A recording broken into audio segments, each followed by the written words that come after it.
The Syfy station has become famous for a few things over the years. Canceling shows after 3 or 4 seasons is one of them, and making over-the-top dumb movies like Sharknado. Now, Sharknado is a special case. They're designed to be crap movies on purpose, from the dumb plots, bad CGI, and continuity errors that became jokes. I don't have a problem with movies like this existing. Sometimes you want to have a laugh on purpose. But this stemmed originally from Syfy making a load of movies that just were really bad, and they were not intended to be bad. Having fantastical animals like the two-headed sharks is not dumb in itself. It's what you do in the movie that makes it dumb.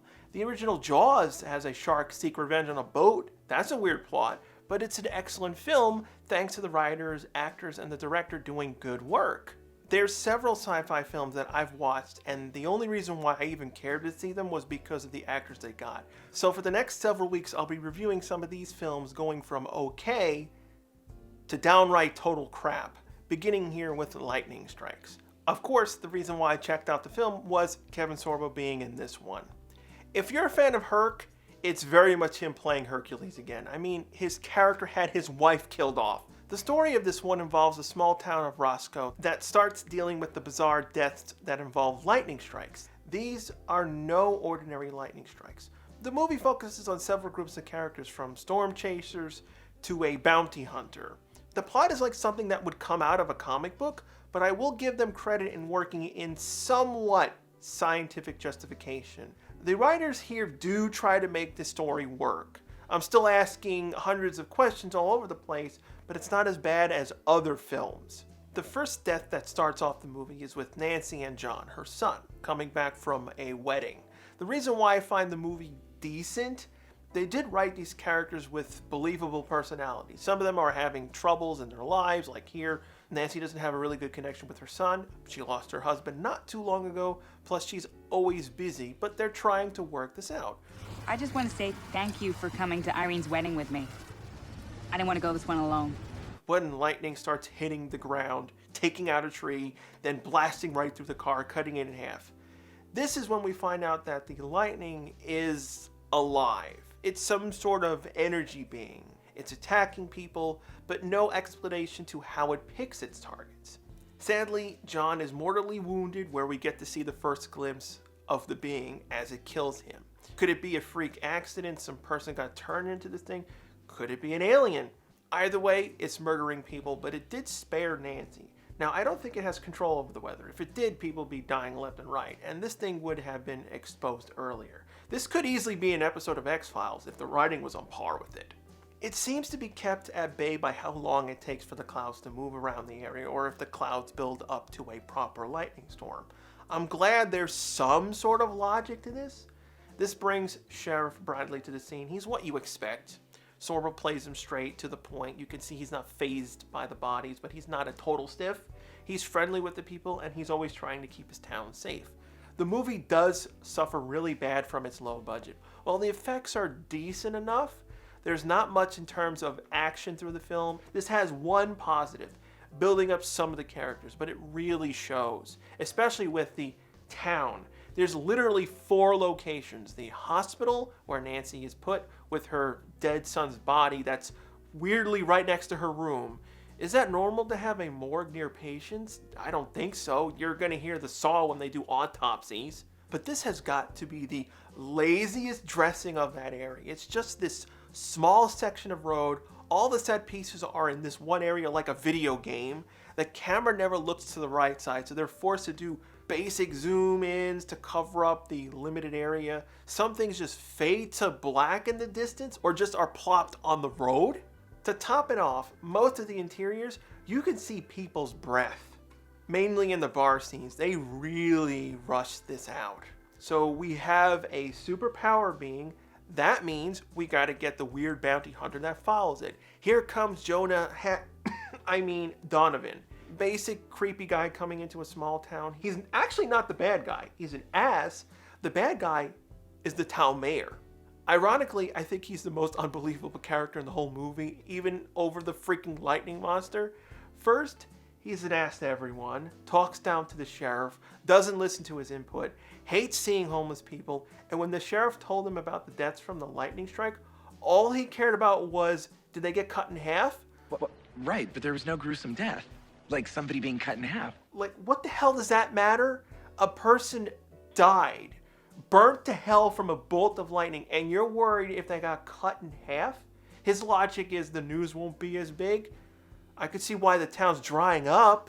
He's extrally bad because they're having some sort of pumpkin party in a few days, attracting some investors to restart some of their factories again. That factory they were talking about, we do see it. Of course, it's on the same road everything else is on, but it's this stupid small gray building.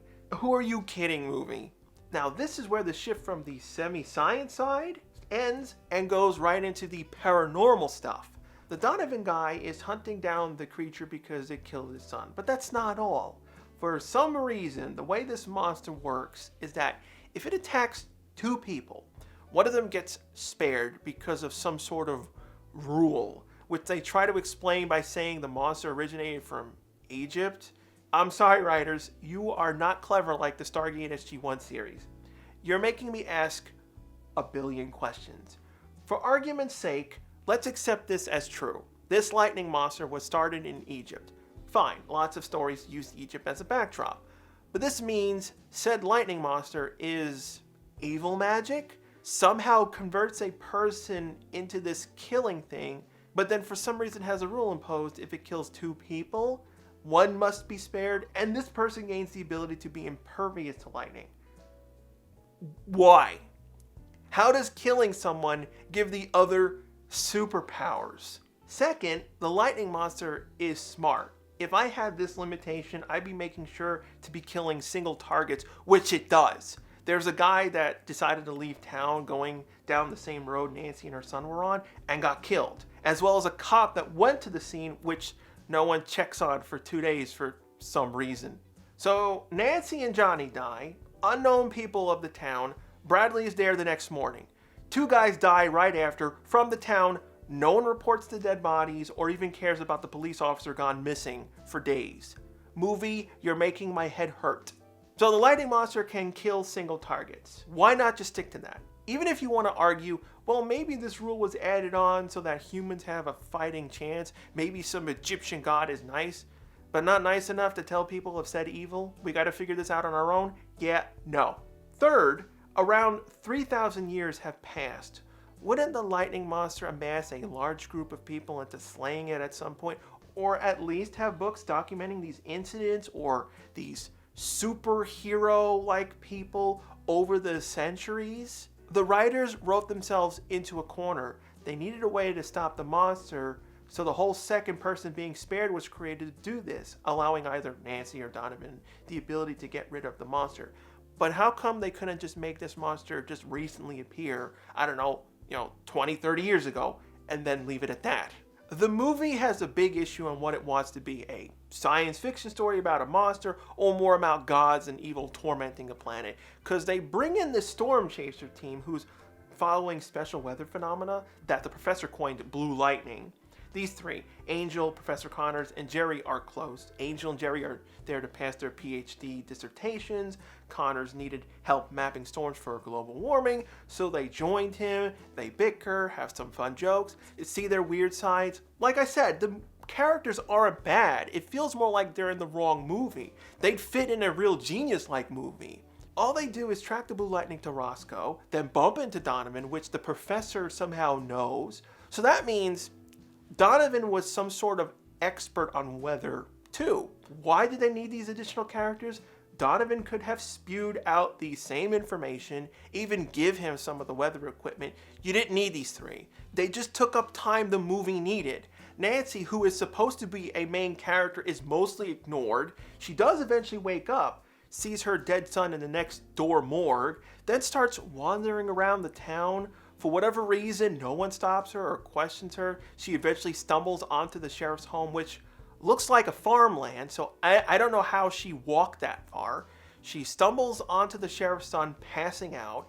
This conveniently brings everyone together. The bounty hunter breaks down the situation. The storm chasers tell the sheriff that this is going to be a really bad storm and they should evacuate the town.